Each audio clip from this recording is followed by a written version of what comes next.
Oke, jadi kembali lagi ke tutor fisika bagian medan magnet. Sekarang kita akan belajar mengenai medan magnet oleh arus listrik. Nah, ingat bahwa di suatu arus listrik dia itu bisa dipengaruhi oleh medan magnet. Baliknya, suatu arus listrik juga itu bisa menyebabkan terjadinya medan magnet akibat muatan arus dalam arus listrik tersebut. Pertama, aturan dasar dalam penentuan arus listrik dan medan magnet yaitu aturan tangan kanan, di mana arah arus tertentu akan menyebabkan suatu medan magnet yang arahnya itu melingkari arusnya searah lingkaran dari tangan kanan kalian. Jadi misalnya ada arus yang bergerak ke atas, maka ada medan magnet yang arahnya itu mengikuti lingkaran dari tangan kanan kalian. Contohnya di sini, arusnya ke atas, medan magnet melingkari belalang jarum jam. Sedangkan kalau misalkan arusnya ke bawah, maka tentu mengikuti lingkaran tangan kalian, dia akan berarah searah jarum jam. Nah, beberapa hukum dasar dari medan magnet oleh arus listrik itu ada dua yang utama, yaitu hukum Biot-Savart, yaitu medan yang disebabkan oleh bagian arus kecil ds, di mana dasarnya adalah dB atau bagian kecil dari B sama dengan mu 0 per 4 pi dikali I arusnya, ds yaitu bagian dari arus kecil cross R. R adalah vektor unit yang mengarah pada titik di mana medannya bekerja, dibagi oleh R kuadrat yaitu jarak dari arus penyebab medan dan titik tersebut. Kedua adalah hukum Ampere yang menyatakan bahwa suatu integral tertutup, suatu medan magnet yang ditutup oleh lingkaran atau loop tertutup, itu besarnya sama dengan mu 0 dikali arus yang tertutup dalam lingkaran tersebut atau dalam loop tersebut.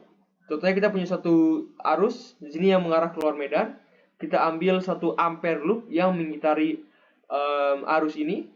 Jadi medan yang terdapat di bagian garis ini atau line ini, loop ini, itu akan sama dengan mu 0 dikali I enclose, yaitu arus dalam lingkaran ampere loop ini. Maka dari itu, kalau misalkan kita ambil satu titik di luar ampere loop ini, misalkan di sini, maka besar dari mu 0 kali I enclose-nya atau besar dari arusnya di luar ini itu adalah 0, atau tidak ada medan yang bekerja di luar ini kalau kita menggunakan hukum ampere. Nah, daripada kita ribut mikirin integrasi B ini, langsung aja kita integrasikan dan dapat rumus hasilnya. Jadi untuk kawat yang sangat panjang, misalkan panjang itu menjadi infinity, medan akibat kawat tersebut sama dengan mu 0 dikali I per 2 pi R. I adalah arus dari kawatnya dan R adalah jarak dari kawat menuju titik yang kita akan coba kaji. Nah, mu 0 ini adalah satuan, yaitu konstanta permisabilitas vakum sama dengan 4 pi dikali 10 pangkat minus 7. Nah, untuk kawat yang melingkar, besar medan akibat kawat tersebut sama dengan mu 0 dikali I per 2R dikali N. N adalah jumlah lilitan dari lingkaran kawat tersebut, dan 2R adalah jari-jari dari lingkaran kawat. Untuk beberapa kasus tertentu ada dua kasus yang spesial, yaitu solenoida dan toroida. Solenoida adalah kawat yang dibuat lingkar, namun ada jaraknya antara setiap lingkaran yang disebut sebagai pitch. Oleh karena kawat ini akan muncul akan muncul medan magnet yang arahnya itu mengikuti kaidah tangan kanan. Di dalam kasus ini kita melihat bahwa arusnya mengalir ke sini dan akan ada medan dari ujung keluar dan masuk lagi di bawah arus. Sama untuk bagian di bawahnya. Nah, kalau kalian perhatiin, ini sangat mirip dengan kasus dari suatu medan magnet pada magnet. Jadi ini bisa dikatakan bahwa ujung ini adalah bagian kutub utara dan kutub selatannya bagian ini. Dan inilah yang menyebabkan adanya gaya magnet pada elektromagnet. Karena pada dasarnya elektromagnet itu adalah lilitan kawat pada suatu aku dalam kasus ini menyebabkan suatu tube, sehingga oleh karena itu muncul medan magnet yang menyebabkan barang-barang itu tertarik pada medan magnet elektromagnetik tersebut. Rumusnya adalah B sama dengan mu 0 dikali N dikali I arusnya. N adalah jumlah lilitan per meter atau jumlah lilitan per panjang apapun yang digunakan tersebut. Nah, Jika kita punya satu solenoida dan kita lilit sehingga akhirnya dia akan membentuk satu lingkaran, itu namanya adalah toroida. Di mana medan magnet oleh toroida adalah B sama dengan U0IN, N adalah jumlah lilitan, dibagi 2πr atau jari-jari dari tempat yang kita ingin kaji, atau jarak dari pusat toroida menuju tempat yang kita akan hitung medan magnetnya.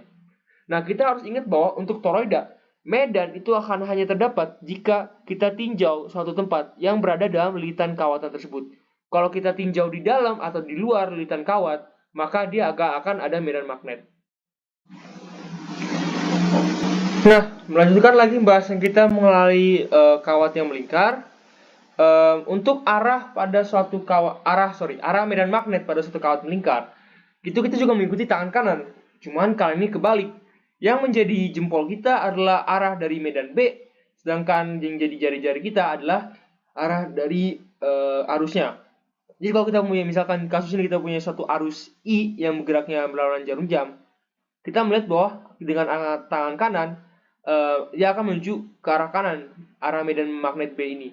Dan sebaiknya juga kalau kita punya dia itu searah jarum jam, kalau kita ikutin tangan kanan, dia akan malah ke arah kiri. Jadi ini cuman masalah konvensi untuk arah medan magnet akibat kawat melingkar. Nah, pada suatu kasus tertentu, anggaplah kita ingin menghitung medan magnet di satu titik yang berada di atas lingkaran. Nah, dia akan mengikuti persamaan ini. B sama dengan mu0i per 2 dikali R kuadrat, yaitu jari-jari lingkaran kawat, dibagi R kuadrat ditambah Z kuadrat, yaitu jarak antara pusat lingkaran dengan titik yang kita tinjau. Dipangkatkan 3/2. Nah, itu rumusnya sebenarnya rumus hafalan karena integrasinya juga sangat-sangat ribet juga. Nah, sekarang kita akan masuk ke dalam bagian pembahasan soal. Soal pertama ini aku ambil dari UAS tahun 2023 dan materinya akan diuji adalah medan magnet. Sebenarnya ini materi UTS ya guys pada tahun tersebut. Jadi kita punya suatu proton yang bergerak dengan kecepatan tetap V masuk ke daerah bermedan magnet B 0,5 Tesla yang arahnya ke K positif, dan medan listriknya adalah E dengan E sama dengan 1670 Newton per kolom. Masa proton adalah 1,67 dikali 10 pangkat minus 27 dan muatannya 1,6 dikali 10 pangkat minus 19 kolom. Nah, jika V adalah 8 dikali I tambah J dikali 10 pangkat 4 meter per second, maka tentukanlah vektor gaya magnet yang dialami proton saat proton masuk ke dalam daerah bermedan magnet. Jadi kita set up dulu field yang kita punya. Di sini ada koordinat I, J, K. Kita punya B yang arahnya adalah ke atas ke 0,5 K. Dan V-nya adalah 8I tambah J dikali 10 pangkat 4. Jadi dia akan bentuk suatu resultan antara I dan J-nya gitu kurang lebih. Nah, kita tahu bahwa F sama dengan Q V di cross B. Jadi di sini kita mainkan perkalian cross vektor. Untuk memudahkan perhitungan kita keluarkan saja Q-nya. Lalu ini adalah perkalian matriks untuk vektor V cross B, IJK. Untuk I-nya kita tutup I, dapatnya adalah 8 kali 10 pangkat 4 kali 0,5 minus 0,0. Dapatnya adalah 8 kali 10 pangkat 4 kali 0,5 I. Untuk J-nya kita tutup tengahnya, hasilnya sama juga 8 kali 10 pangkat 4 dikali 0,5 dikali 0 minus 0. Sehingga hasilnya adalah 8,4. 8 dikali 10 pangkat 4 dikali 0,5 J. Dan kita untuk K, kita tutup bagian K-nya. Jadi 8 kali 10 pangkat 4 dikali 0 minus 8 kali 10 pangkat 4 minus 0. Dikali 0. Hasilnya adalah 0. Kita kali-kali set dan kita masukkan juga Q-nya. Hasilnya adalah 6,4I minus 6,4J dikali 10 pangkat 15N. Jadi kalau kita gambarkan kembali di medan kita, dia itu punya positif I, maka arah ke sini, namun J-nya negatif, ke arah yang sini. Nah, kalau kita tinjau juga dengan aturan tangan kanan, ini sebenarnya make sense, karena ini I, J, K. Ini jari penunjuk kita, ini jari tengah, dan ini jempol. Coba kalian praktekin sendiri. Harusnya itu dapatnya adalah sesuai dengan kaidah tangan kanan. Kita lanjut ke soal B, yaitu jika proton tidak mengalami perubahan kecepatan dan medan listrik searah sumbu X positif, tentukanlah kecepatan V. Nah, untuk soal ini, gue pertama mencoba mengartikan apa yang dicari oleh soal ini, yaitu dia punya suatu kasus di mana gaya gaya listriknya sama gaya magnetnya itu sama, sehingga dia nggak mengalami perubahan kecepatan. Oleh karena itu bisa kita tulis FB sama dengan FE. Jadi Q VXB sama dengan QE. Kita hilangkan Q, kita hilangkan Q juga. VB sin theta sama dengan E. Kenapa sin theta? Karena di kasus ini gue mau cari besarnya dulu. Kalau arah gue pakai cara lain. Jadi VB sin theta, di mana theta adalah sudut di antara V dan B. Nah, buat nentuin arah-arahnya, gue kembali ke gambar gue mengenai medannya. Kita tahu bahwa B akan arahnya ke K positif ke atas. Sedangkan E arahnya adalah ke arah I positif. Nah, kita ingat bahwa untuk muatan yang positif, yaitu seperti proton, arah dari gaya elektrostatik sama dengan arah dari medan elektrostatik juga. Jadi gaya Fe searah juga dengan gaya medan E, yaitu ke arah I. Nah, agar dia itu tidak mengalami perubahan kecepatan, maka partikel proton ini harus dipengaruhi juga oleh gaya magnet yang berlawanan dengan gaya listriknya, yaitu ke arah I negatif. Ya, bisa lihat FB ini. Nah, untuk nentuin arah V, gue kembali pakai aturan tangan kanan. Kita kerja undur sekarang. FB adalah jempol, B adalah jari tengah. Maka menurut tangan kanan, V ini adalah arah jari penunjuk yang arahnya adalah J negatif. Jadi dapatlah arahnya. Sekarang kita tinggal hitung besarnya. Untuk sin theta ini, yaitu sudut antara V dan B, kalau kita lihat dari gambar ini, kita tahu bahwa B itu arahnya adalah K, bidang K. Dan V adalah arah J. Sehingga muncul sudut 90 derajat. Karena 90 dengan 1, persamaannya menjadi VB sama dengan E. Atau V sama dengan E per B. E-nya 1670, B 0,5, dapat V besarlah 3340 meter per second dengan arah negatif J.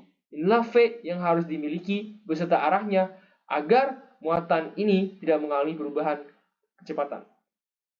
Soal C, jika medan listrik dan kecepatan proton secara medan magnet, tentukanlah percepatan proton ketika berada di dalam daerah permedan listrik dan magnet.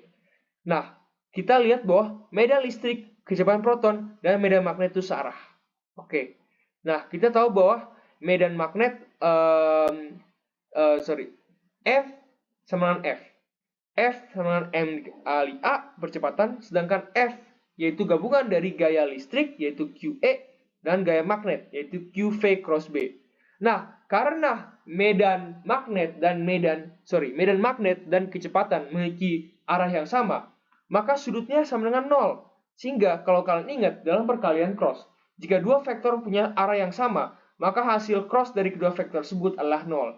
Sehingga persamaannya disimplify menjadi MA sama dengan QE.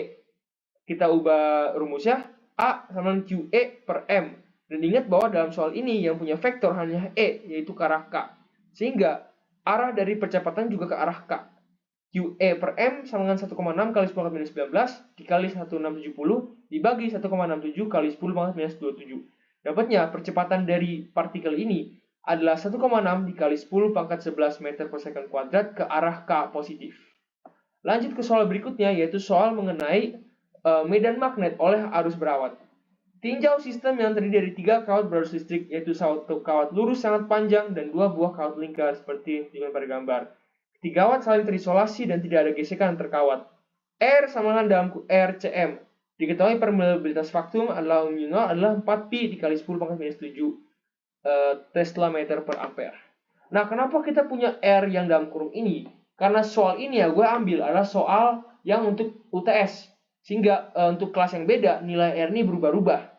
Ada nanti di kunjaunya. Jadi gue untuk permudah gue masukinnya variabel R ini dan kalian tinggal sesuaikan dengan variabel yang kalian dapat nanti atau variabel yang kalian pilih lah. Nah, kita lihat dulu soalnya. I menuju ke arah kiri gambar sehingga terdapat tentu ada medan magnet yang bergerak mengikari I searah dengan kaidah tangan kanan.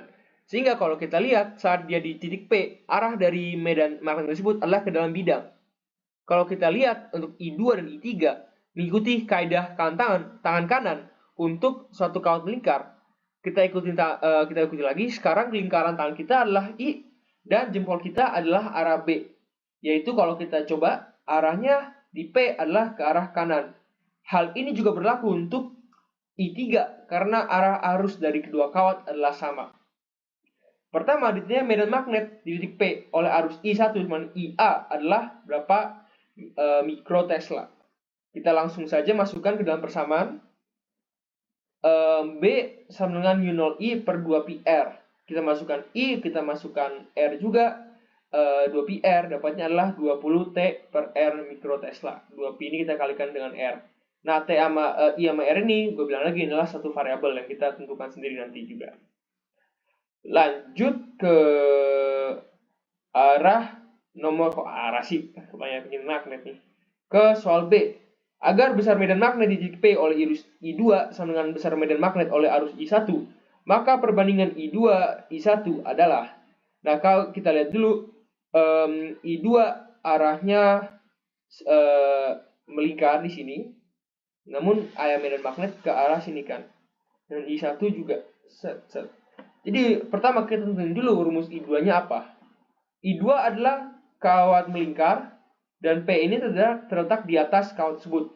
Maka kita menggunakan persamaan untuk titik di atas kawat melingkar, yaitu B2 sama dengan U0 per I2 per 2 dikali R kuadrat dibagi R kuadrat ditambah 0,75 R kuadrat. Di mana 0,75 R ini adalah jarak dari pusat lingkaran ini menuju titik yang ingin ditinjau. Nah, kita simplifikasi persamaan yang kita dapat, hasilnya adalah 4/5 pangkat 3 U0 dikali I kuadrat per 2R. R-nya juga adalah variabel yang kita juga bisa tentukan nanti, sesuai dengan apa yang kita ingin. Kalau kita samakan B1 dengan B2, karena kita ingin medannya sama, maka kita ingin kok medannya sama. Gue ulang lagi ya. Kita samakan B1 dengan B2 agar dapat melihat perbandingan I2 dengan I1. B1 sama B2 sama dengan U0 dikali I1 per 2πr sama dengan 4/5 pangkat 3 U0 I2 per 2R. Kita coretkan variabel yang sama, ubah penerapan I2 I1, dapatnya adalah I2 banding I1 sama dengan 5/4 pangkat 3 dikali 1 per pi. Lanjut ke C. Nah, C menanya, untuk I1 dan I2 sesuai dengan soal A dan B, sedangkan I3 sama I2, maka besar medan magnet di titik P oleh semua kawat berarus adalah mikrotesla. Nah, untuk I1 dan I2 telah kita dapat. Untuk IT, kalau kalian perhatikan, besar arusnya adalah sama dengan I2. Maka I2 ditambah I1 sama dengan 2 dikali B1 ini.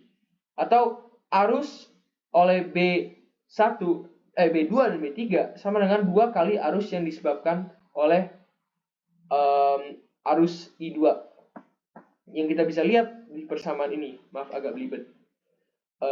Karena I1 sama I2 sama dengan I3 dan B2 sama dengan B3, maka B2 dan B3 sama dengan 2 dikali salah satu medan oleh arus tersebut. Di sini gue pilih medan oleh arus I2, yaitu 2 dikali U0 per I2 per 2R dikali 4/5 pangkat 3. Nah, kalau kita lihat yang tadi gue udah bahas, I1 adalah masuknya ke arah bidang, sedangkan B2 dan B3 itu sejajar bidang ke arah kanan. Maka untuk menentukan jumlah total medan magnet yang disebabkan oleh ketiga kawat ini, bisa kita pakai resultan atau bisa kita pakai arah juga. Kita anggap masuk ke bidang itu I dan sejajar bidang adalah J. Dapatlah, kalian tinggal pilih aja mau yang mana.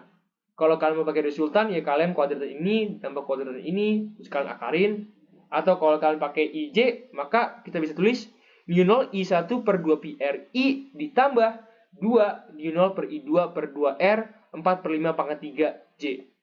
Terakhir ditanya adalah, jika I3 sama AI2 dengan A ini adalah suatu konstanta positif, maka kedua kawat lingkaran, nah, ingat bahwa kalau kita punya dua arus yang sama arahnya, maka dia akan saling tarik-menarik.